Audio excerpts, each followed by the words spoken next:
এই দুনিয়ার পুরো জীবনটা এটা হচ্ছে লালসাময় একটা জীবন, লোভ, মরিচিকা, মায়াজাল। এই মায়াজালে আমরা আটকে আছি, ফলে মৃত্যুর কথা আমরা ভুলে গিয়েছি।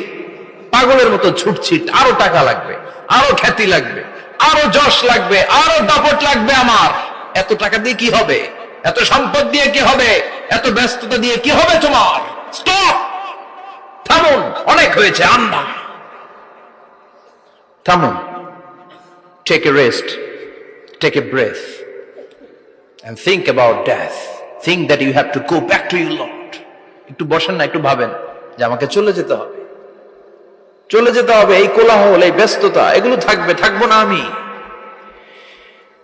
সাইয়েদনা ওমর ফারুক বলেছেন, মুতু ক্বাবলা আন তামুতু, মরার আগে একবার মরো। হাসিবু ক্বাবলা আন তুহাসাবু আলাইকুম, তোমার হিসাব নেওয়ার আগে তুমি একবার নিজের হিসাবটা করো না। কাগজ বের করে একটু লিখো না কি কি ভালো কাজ করছিলা, যেগুলো দিয়ে নাজাতের ওসিলা হতে পারে। 1 2 3, আর কি কি আকাম কুকাম করছো দেখো না, লিখে দেখো তোমার অবস্থাটা কি। মরার আগে একবার মরো। মরার আগে খাটের মধ্যে শুয়ে শটান করে চোখ বন্ধ করে একবার মরার ভান করে দেখেন কেমন লাগে। চোখটা বন্ধ করেন আর ভাবেন আপনি নাই, কি কি হতে পারে ভাবেন। আপনার ছেলে মেয়েরা কান্না জুড়ে দিবে, আপনার প্রাণের স্ত্রী বিলাপ শুরু করে দিবে, বন্ধু বান্ধবের চিৎকার আর মাতম, স্থানীয় এলাকার মসজিদে ঘোষণা, অমুক এলাকার নিবাসী অমুক ভাই অমুকের ছেলে অমুক দুনিয়ায় নাই। সব আত্মীয়রা চলে আসবে, ফেসবুকে স্ট্যাটাস দেয়া হবে, সবাই সবাইকে জানাবে বিকাল 4টায় অমুক হাই স্কুল ময়দানে আপনার জানাজা। ছুটে আসবে, সবাই ছুটে আসবে আপনাকে শেষ বিদায় দিতে, গুড বাই জানানোর জন্য, আল ওয়াদা, বিদায় জানাতে আসবে সবাই। 4 তাকবীর দিয়ে আপনার জানাজা হবে, অশ্রুসিক্ত জানাজায় আপনার বিদায় হবে। কাঠের খাটিয়ার মধ্যে করে কাঁধে তুলে আপনারে কবরে নেওয়া হবে। আগে থেকে খুঁড়ে রাখা কবরটার মধ্যে আপনারে বিছিয়ে দেয়া হবে। বাঁশের কচি দিয়ে তার উপরে মাটির চাপা দিয়ে সব চলে যাবে। ভাবেন না একবার চোখ বন্ধ করে, this is the circle of life, this is the nature of life. এটা সবার হবে, আমার হবে, আপনার হবে। এত মায়া, এত ভালোবাসা কই যাবে? কেউ থাকবে না, সবাই আপনার অন্ধকার কবরে রেখে দিয়ে চলে আসবে। উপরে বাঁশের কঞ্চি, তার উপরে মাটির চাপা, অন্ধকার আর অন্ধকার। এই অন্ধকার যেন শেষ হতে চায় না, শুধুই অন্ধকার, ঠিক কিনা? এজন্য আমাদের চলে যেতে হবে। দাদা গেল, চাচা গেল, মামা গেল, আমাদেরকেও যেতে হবে, জোরে কোন ঠিক কিনা? একদিন মাটির ভেতরে হবে ঘরে মন আমার, কেন বন্ধ দালান ঘর, প্রাণ পাখি উড়ে যাবে পিঞ্জর ছেড়ে।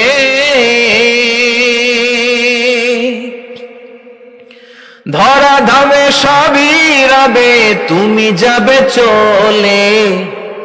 বন্ধু বান্ধব যত, মাতা পিতা যারা সুত, সবই হবে তোমার পরে। মন আমার কেন বন্ধ দালান ঘর, একদিন মাটির ভেতরে হবে ঘরে মন আমার, কেন বন্ধ দালান ঘর, ঠিক কিনা? সব করে থাকবে, চলে যেতে হবে আমাদেরকে। এজন্য আখিরাতের কথা যেন আমাদের স্মরণ হয়। বিশ্বনবী বলতেন, নাহাইতুকুমান জিয়ারাতিল কবুর, আমি তোমাদেরকে কবর জিয়ারত করতে আগে নিষেধ করতাম, কিন্তু এখন নিষেধাজ্ঞা প্রত্যাহার করে নিলাম। এখন সব সময় তোমরা কবরের সামনে যাবা আর জিয়ারত করবা। কবরস্থানে জানতো বড়ুয়া কৃষ্ণপুরের এই গ্রামের কবরস্থান আছে কোন দিকে? পূর্ব দিকে আছে, গোখরার জলের ওদিকে। যান আপনারা, একটু যাবেন, একটু গেলে আখিরাতের কথাটা স্মরণ হবে। ওখানে ছোট শিশুরা শুয়ে আছে, কিশোর যুবকরা আছে, আপনার মতো তাগড়া যুবক মুরব্বীরা আছে।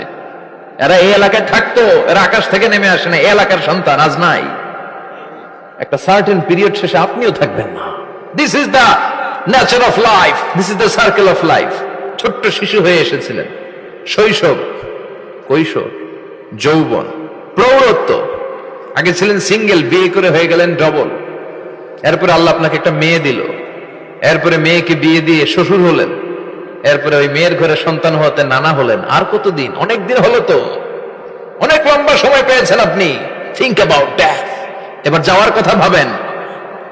আখিরাতের সামানের কথা ভাবেন, ফিরে যেতে হবে। কি শক্তিশালী যুবক, বার্ধক্য চলে আসলে লাঠি ছাড়া চলতে পারে না। কুচকুচে কালো দাড়ি সাদা হয়ে যায়, দাড়ির শুভ্রতা, বয়সের ভার, রং ধরা যৌবন জং ধরে শেষ, ঠিক কিনা? This is the circle of life. যুবক ভাইরা, এটাই জীবন, চলে যেতে হবে, কেউ থাকতে পারবে না, ঠিক কিনা? এটা রিমাইন্ডার আল্লাহ এই সূরার ভেতরে দিয়েছেন যে তোমাদেরকে ফিরে যেতে হবে, এই লোভ লালসা ছেড়ে দাও।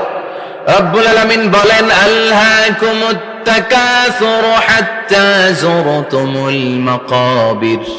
ও গোলাম, দুনিয়ার সম্পদ, লোভ লালসা তোদেরকে পাগল বানিয়ে দিয়েছে। এই লোভ পাগলামি কোনোদিন তোদের থামবে না যতদিন না তোরা কবরে ঢুকবি, ঠিক কিনা? কার কথা? আল্লাহ বললেন, দুনিয়ার সম্পদ আর লোভ আর মোহে তোমরা গাফেল হয়ে গিয়েছো। আখিরাতের কথা বেমালুম তোমরা ভুলে গিয়েছো, কিন্তু আখিরাতে তোমাদের যেতেই হবে, কবরের বাড়িতে তোমাদের ঢুকতেই হবে, ঠিক কিনা? যেতেই হবে, আমরা ভুলে যাই। আলহাকুমুত তাকাসুর, অতিরিক্ত পাওয়ার লোভ, বেশি বেশি খাওয়ার লোভ, বেশি বেশি জমানোর লোভ মানুষকে গাফেল বানিয়ে দিয়েছে। এটা মানুষের স্বভাব, আরো চাই আরো চাই, এই স্বভাবটা আছে না নাই? দেখবেন ছোট বাচ্চারা মসজিদের দোয়া অনুষ্ঠান শেষে জিলাপি দেয় না? বড় কৃষ্ণপুর কি দেয়? আগে বাতাসা দিত না, এখন কি দেয়? জিলাপি দেয়, মিষ্টি দেয়। তো মসজিদের 2-3 গেট থেকে যদি দেয়, ছোট বাচ্চারা দেখবেন এদিক দিয়ে কয়েকটা নিয়ে আবার ওই গেটে লাইন ধরে। ওর হাত হলো ছোট হাত, ওর হাত ভর্তি জিলাপি, আর নেওয়ার জায়গা না, এরপর আরেক জায়গায় লাইন ধরছে, আরো লাগবে আরো লাগবে, এই আরো আরো আরো চাই। এই স্বভাবটাই মানুষকে কুড়ে কুড়ে শেষ করে দিয়েছে। এত লাগবে কেন তোমার? চাহিদার কোনো শেষ নাই, unlimited demand of human being. যার আছে বেশি তার চাই বেশি, যার সাইকেল আছে তার হোন্ডা চাই, হোন্ডা আছে তো প্রাইভেট কার চাই, প্রাইভেট কার আছে তো প্লেন চাই, প্লেন আছে তো হেলিকপ্টার চাই, হেলিকপ্টার আছে তো ওইটা চাই, ওইটা আছে তো সেটা চাই, ঠিক কিনা? এলাকার মেম্বার যে হয়েছে চেয়ারম্যান হতে চায়, আছে না নাই? চেয়ারম্যান সাহেব এমপি হতে চায়, আছে না নাই? এমপি সাহেব মন্ত্রী হতে চায়, আছে না নাই? মন্ত্রী সাহেব প্রধানমন্ত্রী হতে চায়, আছে না নাই? কিন্তু এই দেশে সুযোগ নাই, কথা কন। এই দেশে প্রধানমন্ত্রী সিলেক্টেড, 2-3 জনের বাইরে কেউ প্রধানমন্ত্রী হইতে পারবি না, ঠিক কিনা? আমার এই জীবনে তো আমি 2-3 জনই দেখলাম। বেগম খালেদা জিয়া, মাননীয় প্রধানমন্ত্রী শেখ হাসিনার ছোট্টবেলা দেখেছি এরশাদকে, আমরা তখন ছোট। তো মানুষের চাহিদার কোনো শেষ নাই, যার আছে বেশি তার চাই বেশি। এজন্য বিষ্ণু বলেছেন, উনজুরু ইলা মান হুয়া আসফালা মিন, তোমার চেয়ে যে খারাপ আছে ওর দিকে তাকাও। ওয়ালা তানজুর মান হুয়া আ'লা মিন, তোমার চেয়ে যে ভালো আছে ওর দিকে তাকায়ও না, তোমার চেয়ে যে খারাপ অবস্থানে আছে ওর দিকে তাকাও। অনেকে নিজের অবস্থান নিয়ে সুখী না, এরকম আছে না নাই? আল্লাহ আমার এটা দিল না রে, ওইটা দিল না রে, পাইলাম না রে, কিচ্ছু হয় না, কি করব জীবনে, হতাশ। আসলে আছে কিন্তু অনেক, কিন্তু শুকরিয়া নাই, ডাকাত, ঠিক কিনা? নিজের অবস্থান নিয়ে সুখী না, কিন্তু অনেক লোক আছে তারা আপনার অবস্থানে পৌঁছতে চায়। তাদের দিকে তাকিয়ে দেখেন, আপনি যে অবস্থানে আছেন এই অবস্থানে পৌঁছাটা অনেকের কাছে স্বপ্ন। তারা প্রতিনিয়ত সংগ্রাম আর স্ট্রাগল করে যাচ্ছে আপনার অবস্থানে পৌঁছতে, আর আপনি এটা নিয়ে সন্তুষ্ট না। শেখ সাদির নাম শুনেছেন? বালাগাল উলা কাশাফাত দুজা, এই কবিতাটা রচয়িতা, ইরানের বিখ্যাত এক কবি। উনি একবার আর্থিক সমস্যার মধ্যে দিয়ে সময় কাটাচ্ছেন, টাকা নাই, পয়সা নাই, পায়ে দেওয়ার মতো জুতা নাই। উনি খুব দুঃখ পেলেন, হায় রে, আমি ইরানের এত বড় কবি, আমার পায়ে দেওয়ার মতো জুতা নাই।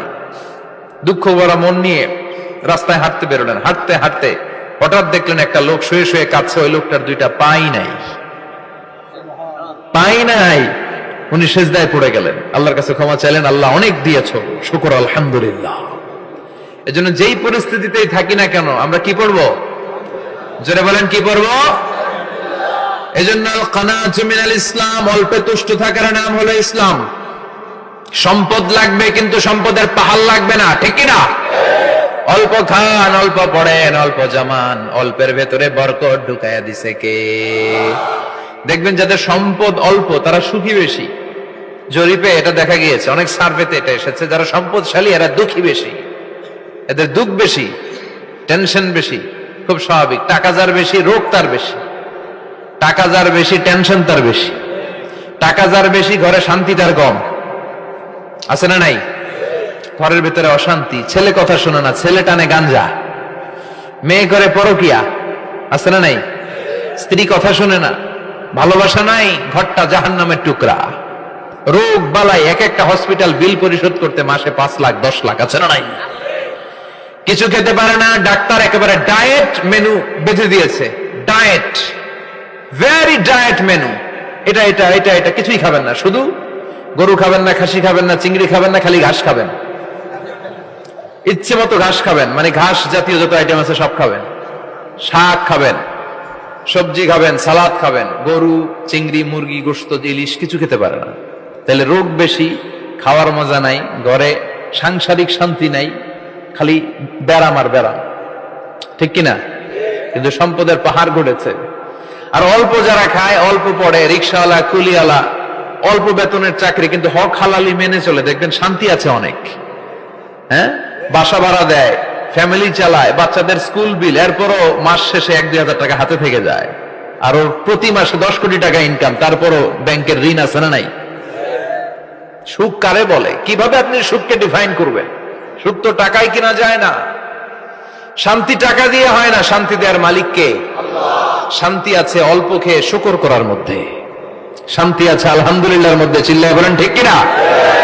এজন্য অল্প খাবো, অল্প পড়বো, অল্প জামাবো, অল্পের ভেতরে বরকত দিয়েছে কে? দেখেন, ধনী ভাইরা খেতে পারে না, কিন্তু রিক্সাওয়ালার কি সমস্যা হয়?